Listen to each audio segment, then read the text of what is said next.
E aí, meu povo, tudo bem? Bom dia pra vocês, bom dia pra todo mundo. Espero que esteja todo mundo bem. A gente se encontrando agora nessa semana, plena quinta-feira, beleza? Uma semana maravilhosa, uma semana de paz, muito estudo também pra gente, que a gente aprenda bastante, né? Porque o conhecimento é sempre bom, conhecer, entender as coisas, ver o mundo, né? É fantástico. É, é simplesmente fantástico quando a gente conhece as coisas, quando a gente entende as coisas, né? É por isso os principais motivos que a gente está aqui, né? Eu passei um filme para vocês maravilhoso chamado Estrada 47, né? Que é um filme justamente contando uma parte ali, né, dos soldados brasileiros na Segunda Guerra Mundial. Hugo, por que você não passou algum outro filme mais boladão sobre a Segunda Guerra Mundial, como Até o Último Homem, ou então o Resgate do Soldado Ryan, que ganhou o Oscar e tal? É, pode ser, poderia ser, né? São filmes maiores, com mais dinheiro, com mais orçamento, mas a gente não veria os nossos heróis brasileiros combatendo na Segunda Guerra Mundial. Certo? A gente veria os americanos combatendo na Segunda Guerra Mundial, mas a gente não veria os nossos soldados. Então, aí, o bom desse filme é a gente precisar significar as coisas, né? O papel do Brasil na Segunda Guerra Mundial, como que a gente participou na Segunda Guerra Mundial, como a gente via, né? Como nós brasileiros víamos essa Segunda Guerra Mundial a partir dos olhares, né? Do nosso olhar, e não a partir do olhar do outro, né? De um outro povo, de uma outra nação, de uma outra civilização, né? Mas a gente passa a olhar justamente a partir de como os brasileiros, justamente, lá em 1942, quando entraram na Segunda Guerra Mundial, para 44 já quase, né? E como a gente se enxergava para esse conflito, como a gente enxergava as questões ali do dia a dia, as questões sociais, como a gente levava, como a gente participou nessa guerra. E aí que é o fundamental, né? Por quê? Porque quando a gente está falando de Segunda Guerra, a gente está falando de nós brasileiros na Segunda Guerra. Então a gente está falando, às vezes, de pessoas que lutaram na Segunda Guerra, como o nosso avô ou bisavô, né? Que lutaram ali na Segunda Guerra Mundial. Então, um exemplo disso, eu tenho um avô, né? Que ele nasceu em 1830, né? Ele ainda não tinha idade para a guerra, mas ele trabalhou em um dos aeroportos, né, para aeronáutica, para os aviões que saíam aqui do Rio de Janeiro para combater os submarinos nazistas na Baía de Guanabara. Então, assim, tá vendo? A gente ainda tem algum contato em relação a isso. É interessante e o bom também falar sobre a Segunda Guerra em relação a isso, porque de certa forma, Pugo, tá muito longe, não sei o que lá, 75 anos atrás. Mas ainda é muito presente na nossa história, né? No último dia 8 de maio, a gente comemorou o Dia da Vitória aqui no Ocidente, né? Porque você tem quase praticamente 2 dias da vitória, né? Dia da Vitória aqui no Ocidente, que é o dia justamente que marca a queda de Berlim, e depois a gente vai ver que posteriormente ao final ao final de 45, né? Você vai ter o outro dia da vitória, marcando o fim da guerra no Oriente, né? Mas a grande marco em si, né, foi a queda principalmente da Itália e da Alemanha em 1945, principalmente em 8 de maio, que marcou por si só, né, a grande maldição em si da guerra no Ocidente, né? O que marcou o final da guerra. Por quê? Marcou o final da guerra, mas ainda continua a guerra no Oriente. Porque a guerra no Ocidente, né, era marcada por muitos conflitos ideológicos. Por exemplo, você tinha o nazismo, você tinha as características em si do fascismo, né? Um pouco diferente do que a gente vai ver das políticas em si no Japão, imperialista. E aí o que você vai ter? Você vai ter o fim do massacre, né? De povos judeus, de outros povos. Você vai ter a derrubada de toda aquela ideologia nazista, o cenário mesmo de um conflito pesado também que rolava na Europa, que se estendeu por muitos e muitos anos também. E assim, a gente está falando de Alemanha, não está falando de Japão, que é um país muito menor, com quantidade menor de recursos. Então vamos lá, galera. Sem enrolar, que eu falei pra caramba já introduzi muita coisa aí já. A gente está falando agora sobre um dos melhores e mais principais períodos da história, né? Um dos mais gostosos de se falar, um dos que tem mais interesses, séries, documentários, filmes, né? Você tem vários períodos aí da história, mas igual a Segunda Guerra Mundial não tem, porque existe um interesse para todo mundo, né? Maravilhoso.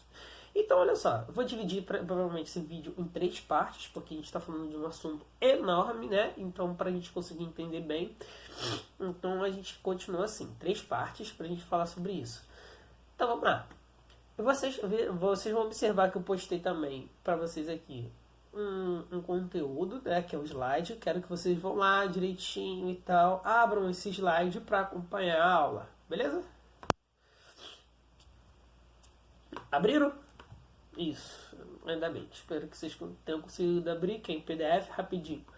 Quem não conseguir, né, ver no caderno, quer dizer, professor, só tem celular, não tem celular, não tem notebook, só tem um celular, não tem 2 celulares, né? Para e tal, um pouquinho, copia ponto a ponto também no caderno para visualizar melhor. Então, agora vamos lá. Galera, a Segunda Guerra Mundial ela vai ocorrer de 1939 a 1945. Hugo, mas por que de 1939 a 1945? Né? De 1939, porque vai marcar justamente a invasão dos alemães na Polônia. Ah, mas já estava correndo guerra antes. Sim, você já tinha guerra correndo antes de 1939. Porém, o que vai acontecer?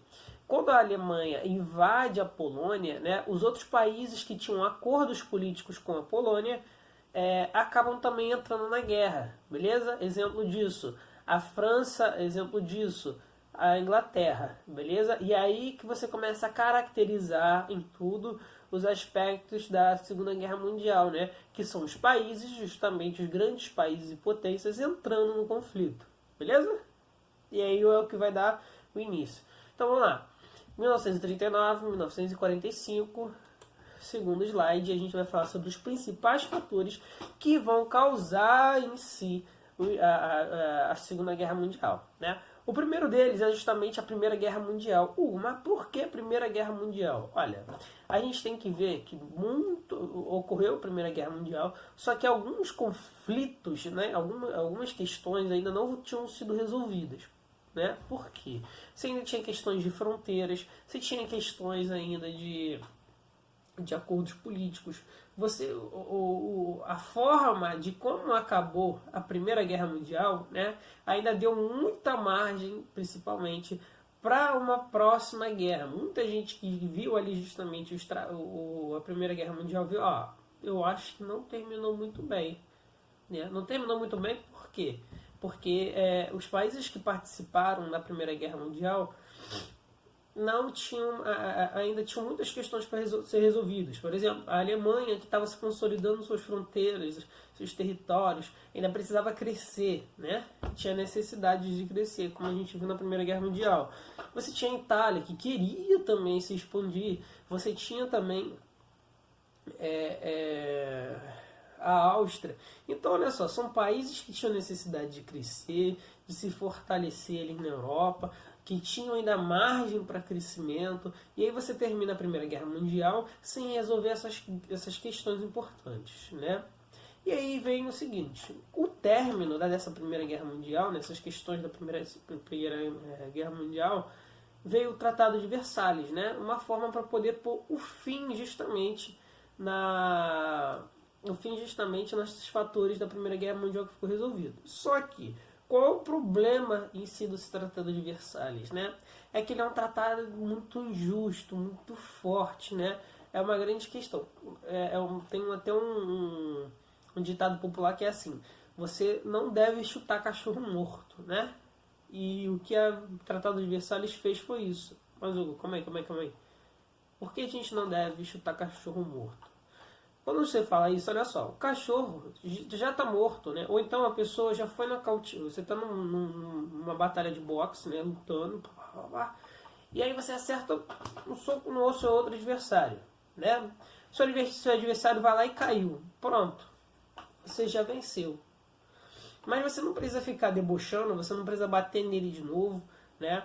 Você não precisa ficar encarando. Você pronto, já acabou, venceu, acabou por aqui, né?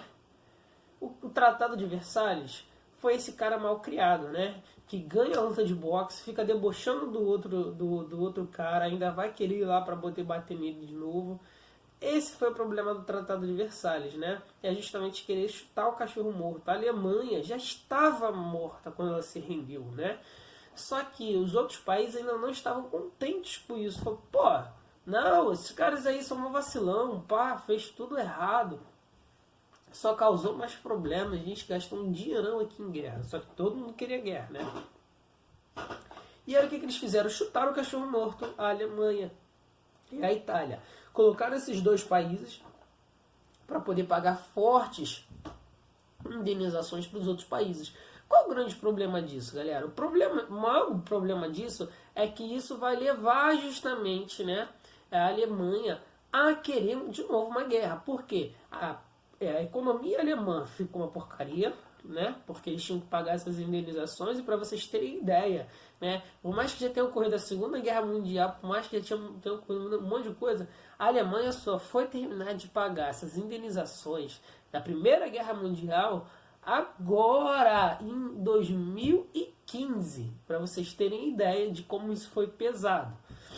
Outra coisa, esse Tratado de Versalhes também proibia que a Alemanha tivesse um exército. A Alemanha só não poderia ter mais um exército. A Alemanha, os territórios da Alemanha também agora foram reduzidos, né? Então tudo que os alemães gostavam, né, que era tipo você ter um exército, você ter os seus territórios definidos, e poxa, você ainda tem que pagar uma indenização, isso causou também todo um sentimento de revolta. Então esse Tratado de Versalhes vai causar revolta nos alemães, o que vai ser combustível justamente para a criação do fascismo e do nazifascismo na Alemanha. Beleza? Porque você vai ter uma população revoltada justamente com essas condições impostas pelo Tratado de Versalhes, beleza? Outro fator também vai ser a crise de 29. Então, porque, vamos lá, a Alemanha já está numa draga só, né? A gente está vendo que, pô, veio a Primeira Guerra Mundial, o país todo quebrado, né? Todo derrubado, aí tem que reconstruir o país. Vem um Tratado de Versalhes que reduz todos os poderes, ainda te obriga ainda a fazer pagar indenizações dos outros países, se você também nem tem dinheiro, né? E isso vai começar a gerar uma grande crise econômica no país e nos outros países também. E aí você também vem uma crise de 29, né? Que é justamente o que a gente viu, que é a crise justamente da economia americana e da economia mundial, né? Que os Estados Unidos quebram e em seguida todos os outros países do mundo também quebram. E aí isso também vai gerar um grande problema, porque olha só, a Alemanha já tá vindo ruim das pernas, né? Igual cachaceiro, 5 horas da manhã atravessando a rua, né? Ele vai para um lado da calçada, vai para o outro, vai para um lado da calçada e vai para o outro, né? Atravessa a rua assim, ó. E aí, o que acontece? A Alemanha também tava nessa, né, galera? E aí qual é o grande problema disso? Né?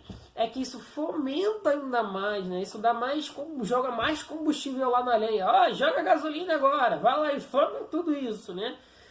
O quê? Que as pessoas não acreditavam mais no liberalismo, né? O liberalismo é aquela política liberal, onde o Estado não pode intervir muito, né? Na economia, na vida social, na vida política das pessoas. Né? Eles não estavam acreditando mais nisso. Falaram, tá vendo? Aí os caras começam a olhar aquilo. Aí, tá vendo? Cara, pra que isso, sabe? Aí, a gente só se ferrou. Veio os tratados universais aí, porcaria. Agora veio esse negócio dessa crise aí de 29 aí também, que é porcaria, porque se não tivesse isso, se tivesse controlado, se tivesse um Estado forte, se tivesse a gente intervindo em tudo, né, não teria esse problema, beleza? E aí isso tudo, galera, começa justamente a dar margem, né, a uma coisa chamada de fascismo, a uma coisa chamada justamente de nazismo, né? E a gente já viu a diferença desses dois. Mas principalmente do fascismo começa a surgir pelo mundo. Por quê? Né? Ele vai dar o fascismo, ele cresce justamente em qualquer falha do que o liberalismo dá. Por quê? O fascismo é uma ideologia que entende que o Estado deve ser forte, que o Estado deve ser interventor, que o Estado deve ser autoritário e deve agir em todos os fatores sociais das pessoas, né? Então ele tem uma ideologia forte nos aspectos sociais. E também outra coisa, o fascismo tem um aspecto interessante, né? Que ele cria características também sociais, coletivas, né? Nacionalistas, mas também ele vê que as outras nações são nações, né, que não são iguais a ele. Eles podem subjugar essas outras nações, né? Então o fascismo tem uma característica também de diminuir os outros povos para quê? Para se fortalecer também, né? Utilizando muito do autoritarismo. Então olha só, se o mundo todo está vendo que o liberalismo está fracassando, né? O liberalismo, a democracia e tal, e aí vem toda essa crise de 29 e tal, e aí você tem uma política fraca, uma economia fraca, e aí pessoal, aí tem um discurso, alguém discursando justamente sobre uma coisa linda, maravilhosa, falando justamente sobre o poder, falando sobre ódio aos outros países miseráveis que nos fizeram sofrer, né? Tudo isso é muito bom para os ouvidos, para quem está sofrendo, né? É tipo assim, o cara foi lá, a pessoa foi, né? Foi traída no relacionamento. O que ela vai gostar de ouvir, né? Ela vai gostar de ouvir que a outra pessoa tá bem ou que depois a outra pessoa tá mal, né? Então o fascismo é mais ou menos isso. O fascismo vai se alimentar dos fracassos do liberalismo. Quanto mais fraco esse liberalismo ou essa democracia for, mais ele cresce, beleza? E aí a gente viu, por último, que um dos principais fatores também do início dessa Segunda Guerra Mundial vai ser o crescimento do nazifascismo, não só na Alemanha e na Itália, mas também, de certa forma, pelo mundo, que a gente vai ver que tem muitos países que não vão ser invadidos pela Alemanha e pela Itália, mas vão compactuar também com a mesma política e entrar juntinho lá na Segunda Guerra. Então, para não alongar muito, né, então vou falar sobre um aspecto interessante, que é sobre a Guerra Civil Espanhola, e a gente tem que ver que é o seguinte, galera, a Guerra Civil Espanhola, né, ela vai durar justamente de 1933, que ela vai ter o início, até 1937. E aí o que vai ocorrer nessa Guerra Civil Espanhola, né? A Espanha vai ser dividida basicamente entre dois blocos, né? Por quê? A Espanha era governada por uma política, né, socialista, uma política mais próxima ao comunismo, né? Uma política governada por sindicatos. E aí tem uma série boa para ver isso na Netflix, eu adoro indicar séries, né, chamada As Telefonistas, né, que demonstra muito bem essa política na Espanha nesse período.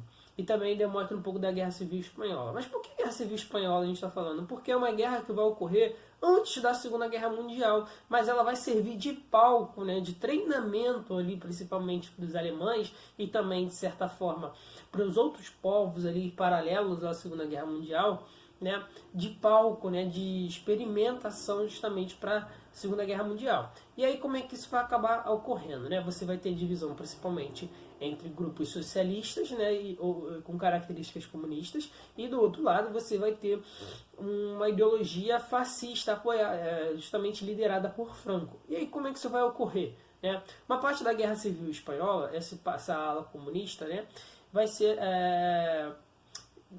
não vai ter tantos recursos assim da Rússia, né? Não vai receber tantos recursos assim da Rússia, mas a parte fascista vai receber muitos recursos, principalmente da Alemanha, né? Você vai ter soldados alemães combatendo na Espanha, você vai ter a